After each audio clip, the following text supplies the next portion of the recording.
चारों राज्यों के रुझान क्या है वो आपको बता रहे हैं। आप देखिए आंकड़े भी देख सकते हैं। बता दें आपको कि छत्तीसगढ़ में बीजेपी 52 सीटों पर आगे बढ़ रही है और कांग्रेस 38 सीट पर। तो एमपी में बीजेपी 162, कांग्रेस 65 सीट पर आगे है। राजस्थान में बीजेपी 113 पर आगे है, कांग्रेस 71, बीएसपी 4, अन्य 9। और बात करें अगर तेलंगाना की तो तेलंगाना में कांग्रेस 64 पर आगे है, बीआरएस 40, बीजेपी 9 सीट पर। तो आज बस कुछ ही देर में परिणाम आ जाएंगे कि आखिर किसके सिरताज सजने वाला है। और हालांकि अभी रुझानों के हिसाब से बीजेपी 3 राज्यों में आगे बढ़ती हुई दिख रही है और तेलंगाना में कांग्रेस आगे बढ़ती हुई दिख रही है। तो राजस्थान में आप राजस्थान की बात करें तो राजस्थान में रिवाज कायम रहेगी। इस बार भाजपा को बहुमत मिली है। राजस्थान में एक बार फिर से हर 5 साल में सरकार बदलने का जो ट्रेंड है वो जारी रहने की संभावना दिख रही है। विधानसभा चुनाव में भाजपा बहुमत की ओर जाती दिख रही है और फिलहाल बीजेपी आपको बता दें कि बीजेपी फिलहाल इधर 114 और कांग्रेस 70 पर। तो आपको बता दें कि कांग्रेस 74 सीटों पर आगे है। तो वहीं आप देख सकते हैं कि आगे अदर्स पर 15 सीट। बात की जाए अगर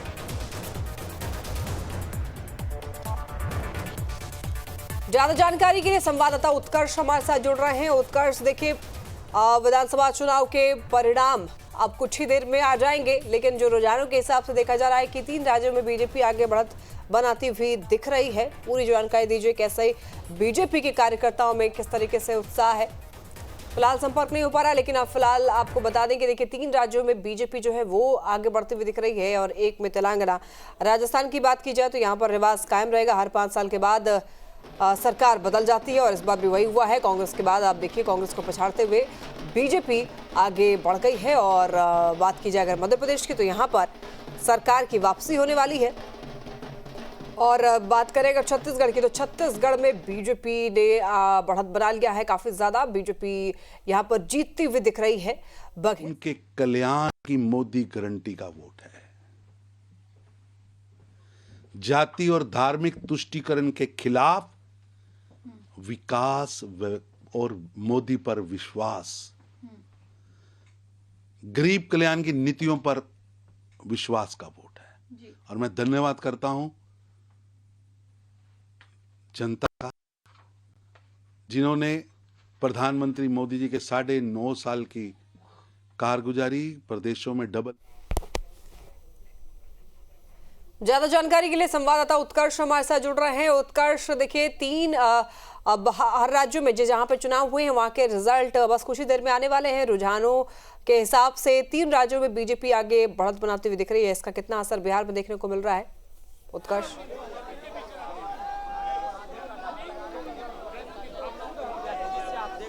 अब बिल्कुल लक्ष्मी, देखिए जो 4 राज्यों के नतीजे जो हैं वो अब कुछ ही देर में साफ हो जाएंगे। लेकिन अगर बढ़त की बात की जाए तो बीजेपी 3 राज्यों में आगे चल रही है। देखिए उसी का नतीजा जो है वो बीजेपी के प्रदेश कार्यालय पटना में भी नजर आ रहा है। जो कार्यकर्ता है उनमें खुशी जो है वो नजर आ रही है, क्योंकि बीजेपी जो है वो ऐसे राज्यों में अब नजर आ रही है जहाँ पर पहले नहीं थी। और अगर बात की जाए राजस्थान की बात की जाए, छत्तीसगढ़ की बात की जाए तो कांग्रेस की सरकार थी वहाँ पर, लेकिन अब देखिए बीजेपी में होती नजर आ रही है। और ये प्रदेश कार्यालय की तस्वीरें हम दिखा रहे हैं किस तरीके से यहाँ पर जो कार्यकर्ता हैं वो जुटते नजर आ रहे हैं। करीब 10 मिनट का और समय है जब यहाँ के प्रदेश अध्यक्ष जो हैं वो खुद बाहर आएंगे, जश्न मनाएंगे। और देखिए किस तरीके से जो बीजेपी के कार्यकर्ता हैं वो यहाँ पर आते नजर आ रहे हैं। लगातार जो कार्यकर्ताओं का दौर है वो आने का वो शुरू हो चुका है। थोड़ी देर में ही कह सकते हैं कि जो तमाम कार्यकर्ता है यहाँ पहुंच जाएंगे। कुछ कार्यकर्ता से बात करने की भी कोशिश करेंगे और जानने की भी कोशिश करेंगे, क्योंकि देखिए किस तरीके की का माहौल जो है वो यहाँ पर नजर आ रहा है। और अब जो तमाम कार्यकर्ता है वो यहाँ पर पहुंच रहे हैं। साथ ही साथ देखिए किस तरीके से जो झंडा हिलाते हुए नजर आ रहे हैं बीजेपी के कार्यकर्ता हैं, उनसे बात करने की कोशिश करेंगे और जानने की कोशिश करेंगे।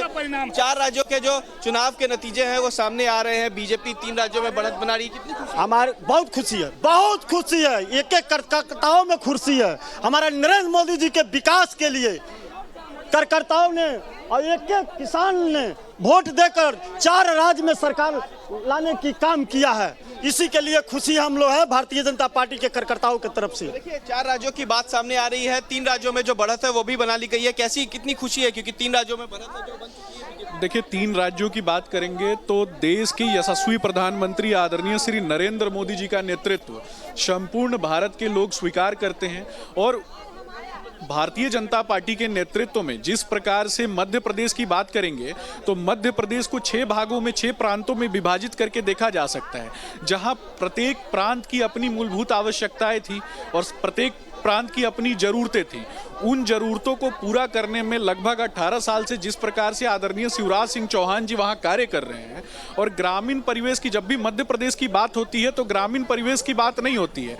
मध्य प्रदेश में एक बहुत बड़ा तबका जो है वो आदिवासी क्षेत्र से आता है, जहाँ भील, भिलाला, गोंड और बैगा जनजाति रहती है। इन जनजातियों की महिलाओं के लिए अगर किसी ने कार्य किया तो प्रधानमंत्री नरेंद्र मोदी जी के नेतृत्व में कार्य हुआ और आदरणीय श्री शिवराज सिंह चौहान जी के नेतृत्व में कार्य हुआ।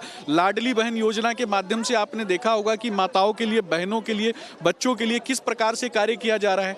तो इस प्रकार से कहीं ना कहीं भारतीय जनता पार्टी की सेवा को आम जनता ने, मध्य प्रदेश की आम जनता ने स्वीकारा, जिसका प्रतिफल जो है आज 3 राज्यों में भारतीय जनता पार्टी का सेवा काल प्रारंभ होने जा रहा है। सवाल ये भी है ना कि एक तरफ 3 राज्यों में चुनाव के नतीजे जो है वो सामने हो रहे हैं, चौथा राज्य भी जो है हालांकि कांग्रेस की तरफ जा रहा है, लेकिन दूसरा सवाल ये है कि 6 दिसंबर को मल्लिकार्जुन खड़गे के द्वारा एक बैठक बुलाई गई है दिल्ली में तमाम जो विपक्ष के नेताओं की है। क्या लग रहा है, कांग्रेस कहीं डर गई है, इंडिया गठबंधन डरी हुई है? देखिए इंडिया अलायंस की अगर बात करेंगे तो देश का एक से एक बढ़ के भ्रष्टाचारी, जिसने अपने अपने राज्यों में भ्रष्टाचार के नए आयाम गढ़े हों, वैसे लोगों ने इंडिया अलायंस बनाया। जब इंडिया अलायंस की बैठक पटना में होती है तो आपने देखा होगा कि लालू जी ने कहा था कि इनको शादी करना चाहिए, राहुल गांधी जी को शादी करना चाहिए। तो इन्होंने एक तरीके से सांकेतिक रूप से पूरे इंडिया अलायंस को मैसेज दिया कि राहुल गांधी जी अब नाकाम हो चुके हैं, नकारा हो चुके हैं राजनीति में, उन्हें शादी करके, विवाह करके अपना घर बसाना चाहिए। और मटन बनाना सिखाया, क्योंकि अब उनकी दुकानदारी, राजनीतिक दुकानदारी चौपट हो चुकी है, तो उन्हें अब मटन का दुकान खोलना चाहिए। इसी प्रकार का काम जो है वो कर सकते हैं। राजनीति उनके बस की बात नहीं है। कांग्रेस का जो खतरनाक पंजा है, जिसने राजस्थान में लोगों के गर्दन को जकड़ा हुआ था, उस खतरनाक पंजे से आज़ाद कराने का काम भारतीय जनता पार्टी ने किया। और मैं आपको यह भी बताऊंगा कि आने वाले समय में आप देखेंगे कि देश के यशस्वी प्रधानमंत्री आदरणीय श्री नरेंद्र मोदी जी के नेतृत्व में भारतीय जनता पार्टी का प्रत्येक कार्यकर्ता, प्रत्येक नेता अंतिम पायदान पर खड़े हुए व्यक्ति के लिए कार्य करेगा। आपके चैनल के माध्यम से मैं एक बात स्पष्ट रूप से बताना चाहूंगा कि जहां तक मेरी आवाज जा रही है, बिहार भारतीय जनता पार्टी का कार्यकर्ता होने के नाते, नेता होने के नाते मैं ये बोलूंगा कि जहां तक भी मेरी आवाज जा रही है, अंतिम पायदान पर बैठा हुआ व्यक्ति सुन ले कि उसकी आवाज को अगर कोई उठाएगा तो भारतीय जनता पार्टी हमेशा से उनके साथ खड़ी है और उनकी आवाज भी उठाई जाएगी और आदरणीय प्रधानमंत्री नरेंद्र मोदी जी के द्वारा उठाई जाएगी। साफ है जो कार्यकर्ता है उनमें खुशी है, कुछ महिलाएं भी हैं बीजेपी से, उनसे भी जानने की कोशिश करेंगे कितनी खुशी है, क्योंकि 4 राज्यों के नतीजे सामने आ रहे हैं, 3 राज्यों में बीजेपी की सरकार बनती नजर आ रही है। वो तो आपको यहाँ का माहौल देख के पता चल रहा होगा, पूरे देश का माहौल देख के पता चल रहा होगा। इसमें कहने की बात क्या है, हम लोग तो खुशी नहीं, फूला नहीं समझ रहे हैं।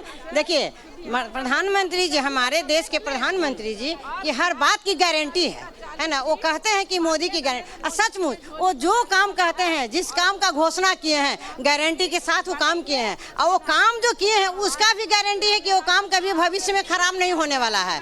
इसलिए 24 तो क्या, हम लोग तो यही कहते हैं कि भाजपा का कार्यकर्ता, पूरे देश का जनता उनको आशीर्वाद देती है कि जब तक मोदी के शरीर में सांस रहे तब तक भारत का प्रधानमंत्री मोदी ही रहे।